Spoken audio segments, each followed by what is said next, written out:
తనుజ మంచి అమ్మాయి, చాలా గుడ్ పర్సన్. బాగా ఆడింది గేమ్, మంచిగా రన్నరప్ అయింది. So happy. And super game ఆడింది, మంచిగా ఆడింది. వెళ్తామండి కొంచెం ఈ పేమెంట్లు అవి పడ్డాక.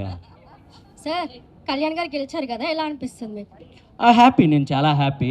సి వాడు కళ్యాణ్ డిమోన్ వీళ్ళిద్దరు నాకు లాస్ట్ ఒక 5 వీక్స్ ముందు నుంచి బాగా కనెక్ట్ అయిన పర్సన్స్ వాళ్ళు. వర్తే వర్త్ అదేంటండి, మీరే కదా ఓట్లేసి గెలిపించారు. వర్తే. సి నేను థర్డ్ వీక్ ఫోర్త్ వీక్ నుంచి అనుకుంటా హౌస్లో ఉన్న ప్రతి ఒక్కరికి చెప్పేవాడిని, ఈ సీజన్ విన్నర్ అయినా అవ్వకపోయినా ఈ సీజన్లో ఉన్న ప్రతి ఒక్కళ్ళు విన్నర్ వర్తే. బికాస్ ఈ సీజన్లో అన్ని ట్విస్టులు జరిగాయి, అన్ని టర్న్స్ జరిగాయి, వస్తున్నారు పోతున్నారు, ఎవరెవరో వస్తున్నారు వైల్డ్ కార్డ్స్ అని, లేదా అలా జరుగుతూనే ఉన్నాయి. అండ్ లోపల ఆ సిచ్యువేషన్స్ కూడా మాకు అర్థమవుతూ ఉన్నాయి. ఏంట్రా ఏ క్షణం ఏం జరుగుతుంది ఏంటి అనుకుంటా గుండెల్లో గుప్పెట్లో పట్టుకొని ఆడిన రోజులు ఉన్నాయి మేమంతా.